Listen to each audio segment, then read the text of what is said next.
World Education Fair 2022, organized by Campus Direct, your trusted partner in education.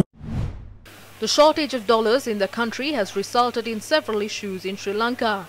Last evening, the central bank said it would allow the exchange rate of the rupee to increase up to 230 rupees a dollar. For almost a year, the central bank had kept the exchange rate at 202 rupees a US dollar. The buying rate of a dollar stood at 227 rupees and the selling rate at 230 rupees today. In the last few months, a dollar had traded at around 240 or 250 rupees in the grey market. This saw the flow of workers' remittances and export earnings being limited as the official exchange rate was much lower. During this period, workers overseas used informal channels like Hawala and Undial to remit money to the country. To draw more remittances, the central bank began offering an incentive of 10 rupees in addition to the official exchange rate. The cabinet yesterday agreed to increase the incentive from 10 rupees to 38 rupees. The cabinet had also agreed to offer a 30 rupee incentive for every dollar received by the country through export earnings. The central bank has allowed the value of the rupee to be determined by the market to a certain extent. The central bank believes that this decision will benefit the employees of the export sector and expatriate workers, drive the export sector and will boost the economy.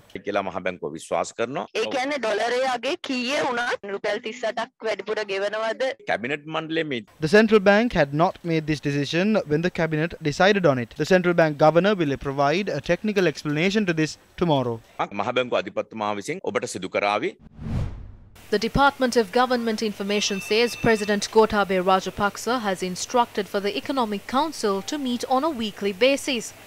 Macroeconomic policies, the economy during the post-pandemic period, restructuring the economy and policies, and major development projects are among many matters that would be discussed by the Council. President Gotabaya Rajapaksa, Prime Minister Mahinda Rajapaksa, Ministers Bandula Gunawardena, Basil Rajapaksa, Johnston Fernando, Mahindananda Aludgamage, Ramesh Patirana, Central Bank Governor Ajit Niwad Cabral, President Secretary Gamini Senarath, Finance Secretary S.R. Artigala and Central Bank Deputy Governor Dhammika Nanayakara form the council. Finance Minister Basil Rajapaksa is preparing a visit to India by the end of this month. The decision was reached during a telephone conversation with Indian External Affairs Minister Dr. S. J. Shankar. The Indian High Commission in Colombo had published a tweet on the conversation. It quoted the Indian minister as saying that India will support Sri Lanka in all possible ways. The finance minister's visit is to take place at a time when Sri Lanka has requested India for a $1 billion credit line to import food and medicines. India has already provided a $500 million credit line to Sri Lanka to import fuel. Is COVID-19 the cause of the economic crisis? Sri Lanka's rate of inflation remains amongst the highest in the Asian region. In January this year, oil island inflation in the country rose to 16.8%.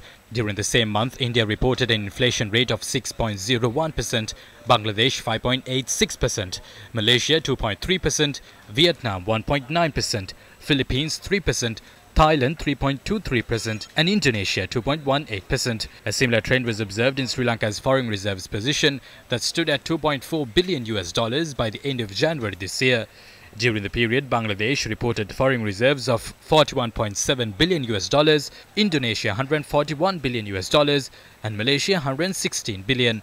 The strong foreign reserve position of our regional peers is largely due to their strong export performance. In 2021, Bangladesh earned $36.9 billion from exports and the Philippines $75 billion. Sri Lanka's export position stood at just $12.5 billion.